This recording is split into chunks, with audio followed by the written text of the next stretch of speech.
नमस्कार बंधुरा मिठाई मैजिक सब किचेने आरो एकटा नतून रेसिपिते आपनादेर सबाइके आंतरिकतार साथे जानाई अनेक अनेक स्वागत। आपनारा जारा ओट्स खेते पछंद करेन ना एई रेसिपिटा ट्राई करे देखते पारेन। बाच्चादेर स्कुलेर टिफिनेई होक किंबा सकालेर जलखाबारे दारुण लागबे खेते। एर जोन्नो आमी रोल्ड ओट्स निये नियेछि एक बाटी परिमाण। ओट्सटा एकटू ड्राई रोस्ट करे नेब। शुकनो कड़ाइते हालका भावे एपिट ओपिट कम आँचे एकटू भेजे नेब। एते एई ओट्सटा खेते भालो लागबे। ओट्सের থেকে যখন সুন্দর একটা ভাজা ভাজা গন্ধ বেরিয়ে যাবে, হালকা লালচে বাদামি রং ধরতে শুরু করবে ওটসের গায়ে, সেই সময় ওটসটা আমি নামিয়ে রাখবো। ওই কড়াইতেই পরিমাণ মতন রিফাইন তেল দিয়ে নেব। আপনারা চাইলে পুরো রান্নাটা ঘি দিয়েও তৈরি করতে পারেন, খেতে ভীষণ ভালো লাগবে। 3 টেবিল চামচ মতন তেল গরম করে তাতে কাজু আর কিশমিশটা হালকাভাবে ভেজে নেব। হালকা আছে লালচে বাদামি রং করে কাজু কিশমিশটা ভেজে তুলে রেখে দেব। এরপর যে তেলটা থাকবে সেই তেলের মধ্যেই ফোড়নে দিয়ে দেব শাহি জিরে, পরিবর্তে আপনারা এমনি গোটা জিরেও ব্যবহার করতে পারেন। আর 1 ইঞ্চি মতো দারচিনি দেব, 2টো এলাচ মুখটা ফাটিয়ে দিয়ে দেব একটা তেজপাতা আর একটা শুকনো লঙ্কা 2 অর্ধেক করে। ফোড়নটা হালকা আছে খুব সুন্দর করে ভেজে নিতে হবে। ফোড়নের থেকে সুন্দর গন্ধ বেরোলে তারপর বাকি জিনিসগুলো দিতে হবে। এই ফোড়নের গন্ধটা কিন্তু পুরো রান্নার মধ্যে থেকে যাবে। এরপর দেখুন এখানে আমি একটু বরবটি, আলু আর গাজর লম্বা লম্বা করে কেটে রেখেছি, ভালোভাবে ধুয়ে রেখেছি। জল ঝরিয়ে তারপর আলু, বরবটি আর গাজরটা দিয়ে দেব তেলের উপরে। তেলের সাথে একটু হালকা হাতে নাড়াচাড়া করে এটা ভেজে নেব। তারপর এর মধ্যে দিয়ে দেব পরিমাণ মতন লবণ আর হলুদ। পুরো রান্নায় যতটা লবণ লাগবে সেই পরিমাণে লবণ এখনই দিয়ে নিতে হবে। আর হলুদটা অপশনাল, আপনারা চাইলে হলুদটা বাদ দিয়েও রান্নাটা করতে পারেন। হলুদের জন্য স্বাদের কিন্তু কোনো তারতম্য হবে না। এরপর 1 ইঞ্চি মতো আদা ভালোভাবে গ্রেট করে দিয়ে দেবো। আদা দেওয়ার জন্য কিন্তু খেতে ভালো লাগবে। আদা গ্রেট করে দেওয়ার পর সবকিছু খুব ভালোভাবে নাড়াচাড়া করব।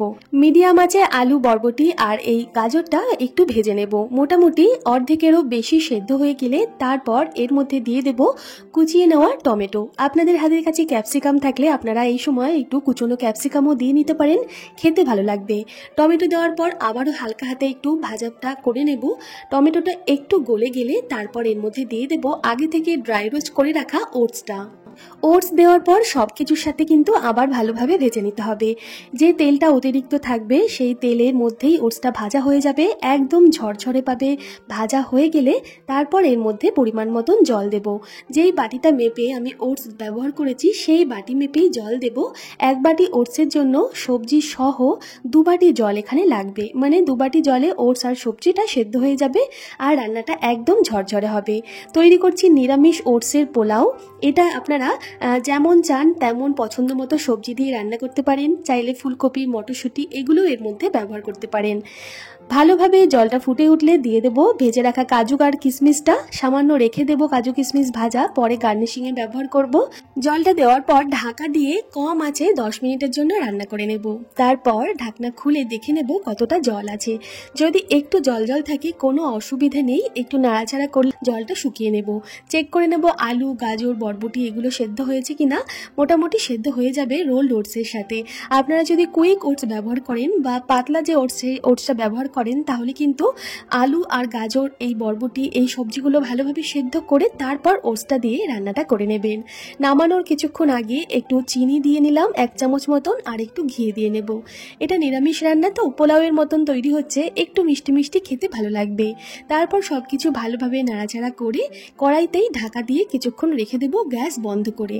এতে পুরো ওটসের পোলাওটা একদম ঝরঝরে হয়ে যাবে। আমি সবজিটা এখানে প্রচুর পরিমাণে ব্যবহার করেছি, ওটসটা কম করে ব্যবহার করেছি। আপনারা আপনাদের পছন্দ মতন বা মাপ মতন ওটসের সাথে সবজিটা বাড়িয়ে কমিয়ে নিতে পারেন। গরম গরম তো খেতে দারুণ লাগে, ঠান্ডা হয়ে গেলেও মন্দ লাগে না খেতে। বাচ্চাদের স্কুলের টিফিনেও দিতে পারেন, অফিসের লাঞ্চ বক্সেও দিতে পারেন, সকালের জলখাবারেও এই সুস্বাস্থ্যকর খাবারটা তৈরি করে নিতে পারেন। রেসিপিটা কেমন লাগলো ট্রাই করে অবশ্যই একটা কমেন্ট করে জানাবেন। ভালো লাগলে একটা লাইক করতে ভুলবেন না। ভালো থাকবেন, ধন্যবাদ।